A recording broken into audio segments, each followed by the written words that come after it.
Nebraska Preps postgame. I didn't get to hear the big voice guy, but that's okay. I guess I could just pretend and do it myself. I don't know. Nebraska Preps postgame with Jacob Padilla and Damon Benning.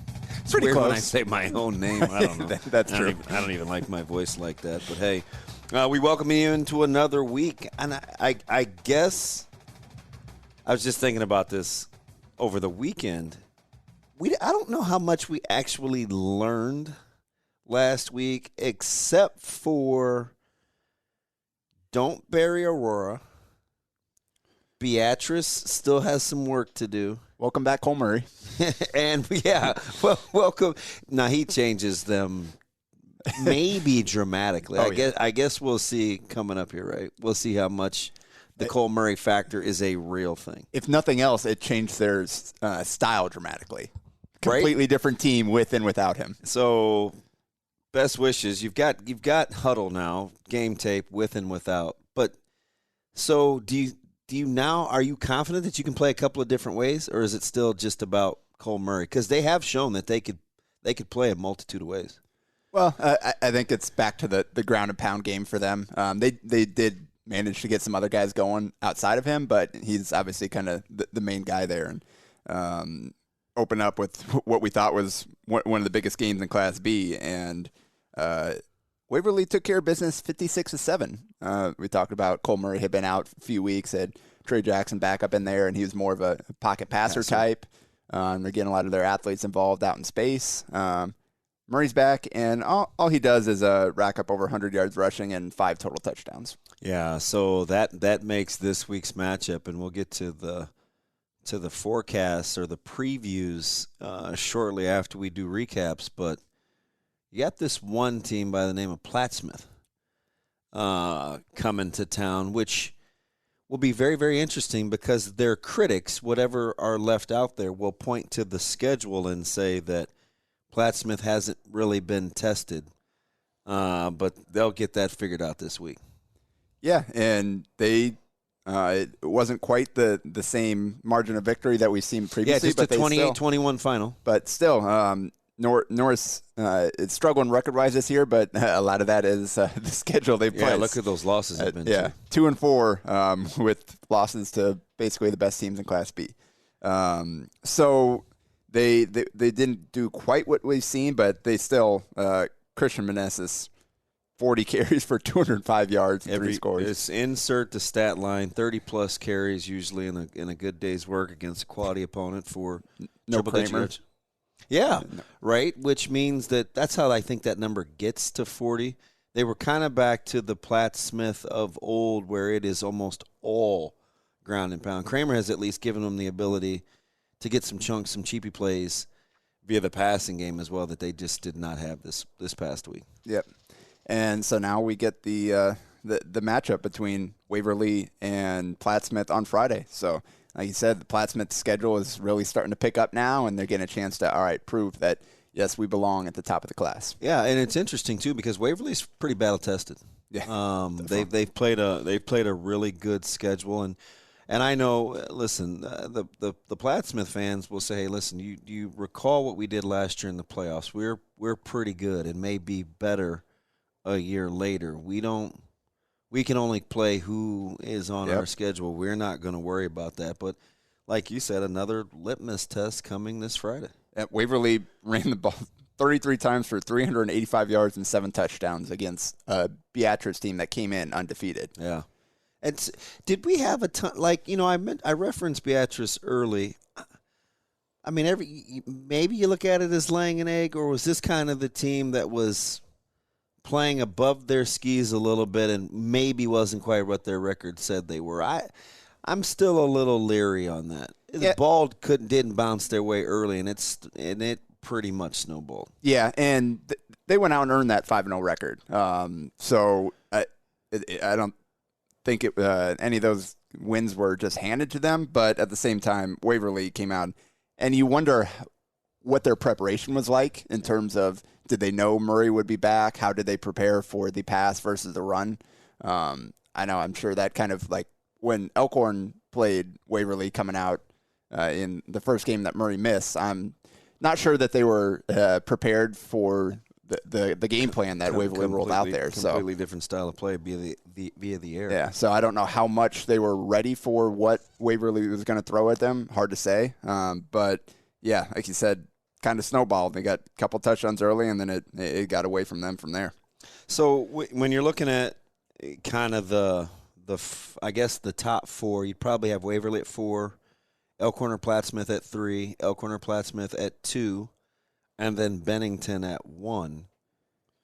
That's going to get figured out in a hurry this week, because 1 plays 2 and 3 plays 4. Yeah, Friday night's a big night in Class B, and it seems like that was the case all last year where you had the top 7 or 8 teams. 6 weeks in a row we were previewing top 10 matchups. Yeah. And, okay, this week will be the week it sorts itself out and all the way to the wire. And now we get the top 4 playing each other. So that'll be fun. Yeah, Bennington last week, 6-0 now, took care of business against South Sioux City. Although I believe that was 56-7 at halftime, and ended up South Sioux got a couple of touchdowns in the second half to make it a little bit more respectable. But Dylan Mostek, 17, 276 and 5. Again, the starters didn't have to necessarily play 4 quarters in that game, so which is good heading into a big matchup this week where you're going to need every bit that you can get from those guys. What do we think we know about Grand Island Northwest? I think they had the 33-14 win last week. They kind of just hung around the back of the pack of the top 10 last year, but had some good wins. What do we think we know about GI Northwest? Well, we mentioned no Kramer for Plattsmouth. No Sam Hartman for GI Northwest this week. Gibson Kennedy carried the load, 26 carries for 240 yards and 2 touchdowns. But Hartman basically was their offense. He was over 100 yards passing, 100 yards rushing seemingly every game. So I don't know what we know about them now. That's a good win. Again, Seward was kind of the same thing with Beatrice coming in 5-0, and they hadn't necessarily played any of the top teams, but they took care of business, and we weren't quite sure what to expect from them. And like you said, GI Northwest down there starting a quarterback. I believe Aiden Davies, one of their best defensive players, is hurt as well. Yeah. So things are not heading in the right direction for GI Northwest, but despite missing some of their best players, they still went out and got a really nice victory last week. Yeah, they've got Bennington in the opener. They lost 45-20. Then they go back-to-back wins with Gering and Alliance. So this is the one that kind of gets my attention. They had the close game against Waverly and a loss, 41-34. When we talked about it, that was pretty back and forth. And I felt like, okay, that's kind of the GI Northwest we thought we may be getting at the beginning of the season. Yeah, and again, I think Hartman had a huge game in that one, I believe. So that we'll see kind of what the story is there and how they look moving forward. But yeah, 3-3 with some tough losses in there, but they've hung around. They're going to be. I mean, I think they're 8 in Mike Sauter's coaches poll this week, so they're kind of hanging around the back end of that top 10 there, and coaches clearly still have respect for them. Yeah. So and. Let me jump over to Elkhorn and Mount Michael, because we mentioned Elkhorn as having a big one this Friday against Bennington. A pretty workmanlike 49-14 win over crosstown rival Mount Michael. Not a ton of takeaways from that one, except for Elkhorn defensively starting to show some prowess in terms of total points scored, points allowed, but offensively maybe finding a little rhythm. Maybe. Yeah, that was the kind of big one there, is the fact that they were able to kind of sustain some success on offense. I've only seen them once so far, and that was against Waverly in that game. And, man, outside of one, seemed like half their yardage came on one play, and it was a very important play. Yeah, late. 90-yard touchdown run. But outside of that, they had a tough time moving the ball. And, again, they lost so many of their playmakers from a year ago. It's basically almost an entirely new offense. They've had some guys in and out of the lineup. So they've still, I think, been trying to find themselves so far this season, figure out, all right, what do we do best? What can we rely on? Who are our best playmakers on offense? And now sitting at 6-0, it's a good place to be in when you feel like maybe you don't know exactly who you are just yet, and now they get a chance to go out and prove who they are. How careful do you think we should be with labeling Aurora at this particular juncture? We talked top 4. or we're sitting right there, probably 5-ish. They played a tough schedule early on. They seem to have figured it out, and we've seen this act from them before with a little bit of a slow start. Then they kind of ramp it up as the season gets going. Yeah, and that's kind of the tough part about them opening the season against some higher class opponents, some really tough opponents, because you don't necessarily know what to make of that. You start 0-2 or whatever it was, and you kind of bury them early on. You're looking at other teams, and now here they are, 4-2, fifth in the poll, coming off a 32 win against McCook, and they just. Like you said, they find a way to keep getting better. They're definitely going to be in the mix down the stretch here. Let's jump over to Class A, because it wasn't a great slate. I didn't think. We'll start with number 1 ranked Millard South. Boy, gonna be a while before they're tested. Probably against Burke in a couple of weeks is the next biggie they have. They handled Pius 36-0, pretty workmanlike. Pretty short day for some of the starters. Gage Stanger didn't have to do a whole lot. Number 2 Bell West 72-0 over Northwest. Although I am paying attention to them, especially on Huddle, where you have some good defensive players that had predominantly been offensive players starting to change the look between Helms and TK Parnett and Mike Riley-Ducker playing defense now changes their athleticism quite a bit. Yeah, and I know that's something that Huffman has been hesitant to do, wants to kind of keep guys fresh and allow them to kind of focus on doing what they do best and really help it, find where they can really help most. But halfway through the season, you're eyeing a potential rematch down the road with Millard South in the postseason. You got to find a way to get better. And now I feel like at this point in the season, especially if you're not necessarily having guys start both ways the entire game, playing every snap, this is a team that's that's getting some blowouts and getting a chance to get backups in there. So I feel like this is a really good time for them to start trying to experiment with some of that. You're easing guys in, you give them a chance to get comfortable, and then once you get hit into the final stretch here, you really know what you'll have overall on both sides of the ball. You're one of the few that has seen both these next two teams up close. What's the difference, if any, outside of probably strength of schedule between Omaha West Side and Elkhorn South? Yeah, that's probably a little bit of what it is. Although, what Anthony Rizak has done at quarterback there, that does, I think, change things a little bit. It gives you a little bit more intrigue. The offense has changed dramatically with the infusion of a couple of young guys. It kind of changed the way that they can play. Speaking of one young Mr. Benning, I see you on that sideline there trying to keep up with him on that long touchdown run. He gives them a different dimension on offense.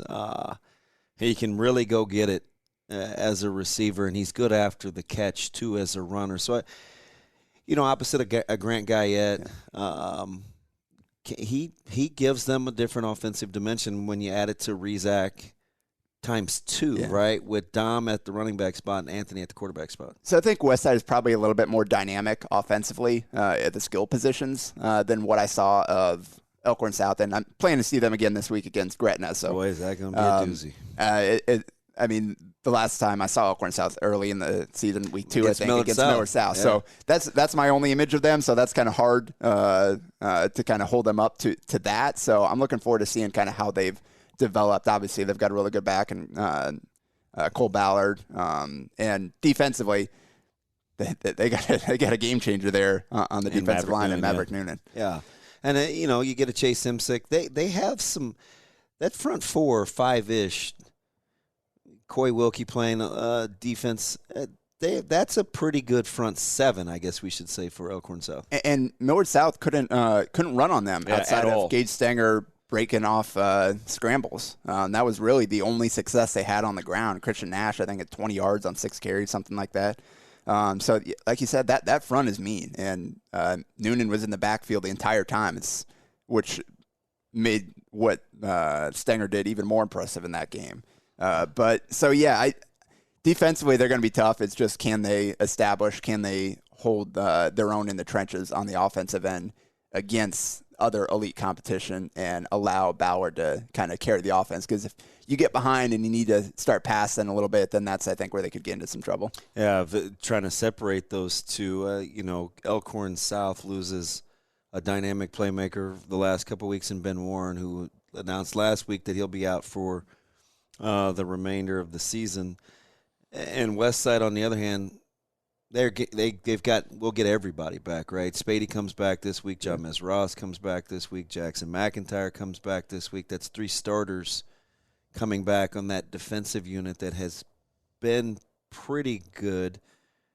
Anthony Rizak probably only going to get better. You figure the escalator is a little higher for Westside, but I'm still not sure it's good enough for the top floors. And coming off 36-25 against Millard North, so probably a little bit more points than you wanted to give up. But yeah, 2 50-50 balls, didn't win early. One was a fantastic pass from Quaintance in the corner of the end zone. Didn't really give us much of a chance at it. It was a back pylon throw.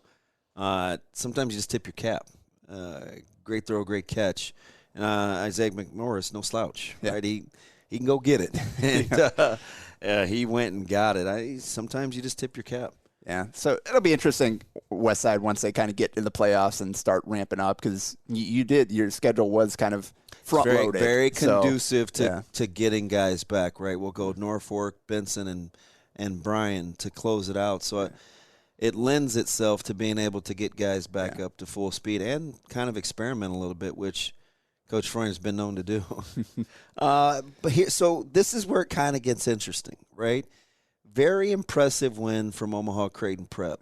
Workmanlike, really ground down Millard West and Lincoln East, who you can't throw total dirt on Lincoln Southeast, but that annihilation of what they did, they come back and play well. So there's Prep, East, and Southeast. Are you comfortable with any sort of order there? You obviously have to have East ahead of Southeast. And you got Burke in the mix there as well. They're coming. Yeah. I'm going to get to them.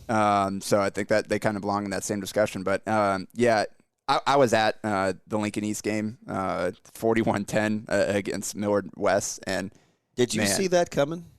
No. Millard West had been a little porous on the back end, but I mean, what'd he go, 15 of his first 16? I think he completed his first 13 or so passes. I think there was one that Sauter and I were debating. He thought it was a forward pitch on a jet sweep that they counted as a run. So he thought it was first 14, but didn't weird. End up going you two in the debating official. the details. That's awesome. But so he had 300 yards in the first half, 5 touchdowns, got another one in the second half, and Cooper Erickson, jeez, 6 for 230 and 3 scores. Picking up where he left off. East was without Billy Stevenson, so that's one of their big weapons, and Erickson just stepped up and shouldered even more of the load with a career high there. Coming off almost, I think, about 30 yards per catch was Billy Stevenson the last 2 weeks out, so he had been pretty dynamic. And I referenced Prep, just kind of grounding out North Platte. I mean, Genatone is going to be Vince Genatone for North Platte, but Prep just too much. Yeah, it's just worth mentioning. Genatone, 17 carries for 123 yards in the score, plus 2 catches for 40 yards, plus 15 tackles, including 2 for loss. That's pretty good. And then they had Colton Tilford, 7 carries for 139 yards and 2 scores, 5 catches for 69 yards, and 21 tackles. It was a 2-man show for North Platte on Friday. And they were going to get every opportunity, right, with Prep, who is content to hand the ball off and really just grind you down. They have evolved. They know exactly who they are as an offense. And Charmar Brown's really settled in as kind of the workhorse in the back. Kind of early in the season. Between Stessman mixing it in. Now they are just letting him carry the load. He had another 25 carries for 155 yards and a couple of scores, a couple of catches. Stessman still got in the mix there, almost 100 yards, three touchdowns himself. So I think they've settled into a nice little balance there where you've got Marty Brown kind of handling the load. You've got Stessman coming in as that change of pace, and then you mix in the Georgia Egan fullback traps and carries here and there. So that's a tough running game to deal with right now. That I think they've talked about it. They've really found who they are, and establish kind of their identity. And North Platte was kind of in it early on, but Prep just eventually wore him down and ran away from him. Yeah, you're kind of watching this unfold, and Burke and Southeast up next in the discussion, kind of in that back end. I think the top 9 is pretty solidified. Some people like Millard West at 10. I'm not sure what happens after that, but that top 9, probably 3 through 9 or 2 through 9, you feel like there's good balance. How do you kind of parse through the back end with a very dangerous Southeast bunch who had a good win over Papio, kind of real systemic, right? They just stayed with it, found the ground game late against Papillion in the rain, and then Burke just continuing to win. Yeah, and we talked about Max Buenbeck not necessarily looking like himself for Southeast. They got Will Barrett going and let him kind of out little snap, change of out-carry pace. He's got good speed. And pretty fluid fit. He's kind of the little quick shifty guy, and Buenbeck's kind of the hammer. Yeah, and Barrett 17 carries for 116 yards and a score, and Buenbeck got 15 carries. So I think that's probably a little bit better balance right now for the way they've been playing and what they've been struggling to do. I think it's good to spread defense out a little bit more and not necessarily put that much on Buenbeck. They had 9 touchdowns and a touchdown on offense each from Jake Applegate and Tatum Tuioti, mixing them on offense a little bit. Got to find ways to get both those guys the balls. Yeah. They need another dynamic playmaker via the pass. Yeah, 1 catch each, but both for touchdowns. Yeah. So, but that Southeast needed that win in the biggest way. Papio just rough year for them. They just keep running into teams. I'm just not sure who they are. Yeah. Right. It's 1 week they look, like, I wouldn't say world beaters, but look very comparable. And then others, they go through these stretches where they can't score. Yeah. But it's primarily come down to their inability to stop the run. Right. I think when they get in trouble, Elkhorn South hit them for over 400 yards. Southeast got the ground game going. They had a really hard time stopping the run against Omaha West Side. I think the ability to stop the ground game has kind of been their undoing ultimately. Yeah, and 35-21 was the final there. You mentioned Burke, just kind of another win, 35-8 over Papio South. That a team that had been a little frisky at times this year, even if they hadn't ripped off some big wins. But Cooper Katsky, 246 yards through the air, 3 touchdowns. And Trey Starks, huge game. I'm telling you, you know this because we've talked about him before. I think he's one of the better. And now add Donovan Moody to that discussion. 2 of the better kept secrets in the Metro that keep continuing to make plays. Yeah, good to see Devin Jones back for Papio South, but Burke really bottled up the quarterback run game, and they weren't able to get that going, and just couldn't keep up, couldn't find the end zone. So again, Burke now 5-1. They've continued to roll since that loss to W West in the season opener, and they're very firmly in that mix in the second half of that top 10. Yeah, really good chance to get to 7-1 too, as they have Omaha South and maybe a little bit of a tricky game at Lincoln Southwest, because Lincoln Southwest is very capable, but a tough spot for Burke with the classic look ahead as they finish the season with Millard South. It will be very, very important for playoff seedings, because this year, perhaps more than any other, seedings are going to matter. And that's a young team that hasn't been here before, so we'll have to see kind of how they handle the success and handle kind of heading towards the postseason here, taking care of business, like you said, not looking ahead. The one that we didn't touch on at all is Gretna. I'm hoping to see them on Thursday this week. Zane Flores. It's just hammered an outmanned, outgunned Scott team who their health. Scott's health. No Kane Becker, no Mac Hold'em. Those are your 2 best playmakers on offense. So going to be tough to score some points, especially keep up with a high-powered team like Gretna. There was a 49-14 final on that one, and Flores 14 for 17 for 300 yards and 6 touchdowns. Yeah, kind of young. Yeah, he is something else. So listen, we talked about this in B with 1 versus 2 and 3 versus 4, right? Elkhorn and Bennington and Plattsmouth and Waverly. What do you think? What are you looking forward to in A? Is it Elkhorn South and Gretna and then everybody else? I think so, just in terms of the matchups and kind of the ramifications.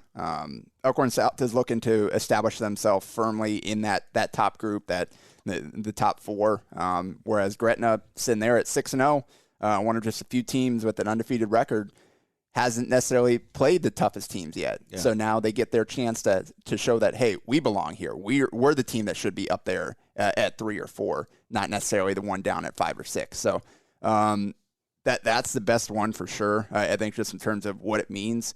Looking around, there's not a ton more. I don't know that Millard West, like you see, in the back end has enough to keep up with Bellevue West. Is that your team? Well, I tell you what, they're going to have to shore up that secondary in a hurry. Millard West has been really, really leaky on the back end, and they're going to get a prolific passing game here in just a couple of days. Yep, and no love lost between those two coaches either. And North Platte against Lincoln East is interesting just from a stylistic standpoint. Yeah. Where you can they limit East possessions? That's you got a team that's going to run it 50 times versus a team that's going to pass it every down. Kind of how does that turn out? Can North Platte stay in it enough? Can they prevent? Because last week, that game, it was looking like it was going to be the first stop wins because they Millard West after that's how Lincoln East is. That's kind of how they'll play it. He scored right away. Millard West marched right back down the field. Didn't look like East could stop the run, and Nathan Peterson had a big game, had over 100 yards in the first half, and it looked like they weren't going to stop him. Then they toughened up in the red zone and stopped them at the 7-yard line on 4th down. Yeah, and went down and scored. Millard West getting off schedule offensively is, I mean, it obviously is young quarterback still kind of but when you have a young quarterback and the passing game is difficult. Millard West's a much different team when they stay on schedule because, like you said, you just mentioned Peterson. He's so good at the running back spot. Small in size, but, man, is he a handful to bring down. Yep, shifty and does a great job of falling forward and fighting for extra yards. And so that's I think the way that East is able to – can they defend that run? Can they use their offense to get out ahead of them early where maybe you get one stop and then things kind of snowball like it did against Millard West? So that's definitely another one that I'll just be keeping an eye on score-wise. Won't be able to go out there on Friday night because we've got volleyball this week, but that's probably the other one that intrigues me most in Class A. It's going to be interesting, right, as we get ready to put a bow on this one. Wild card points will become very, very important. There's some huge games at the end of the season. There's a Prep Lincoln East. There's Burke Millard South. You got Bellevue West and Columbus. Columbus is sitting at 5-1. Yeah, I was going to mention them. And I'm trying to figure out, okay, how close are they to the Columbus team that I watched play Bellevue West a year ago and give Bellevue West all they wanted? That's an interesting team kind of laying in the cut. I'm just, boy, if you're like a 3 through a 12 in these seedings of the 1 through 16, it could get hectic for you in a hurry. Yeah, coming off a 35-31 win over Kearney. Ernest Hausman, they continue to find ways to kind of keep it involved on both sides of the ball. So they're definitely an intriguing team that is going to be able to make some noise down here in the stretch heading into the postseason. Yep, we'll bring it back to you next week. We just completed another one of Nebraska Prep's post games. That's my main man, Jacob Padilla. I am ODB. We'll be back next week. Don't you dare miss it.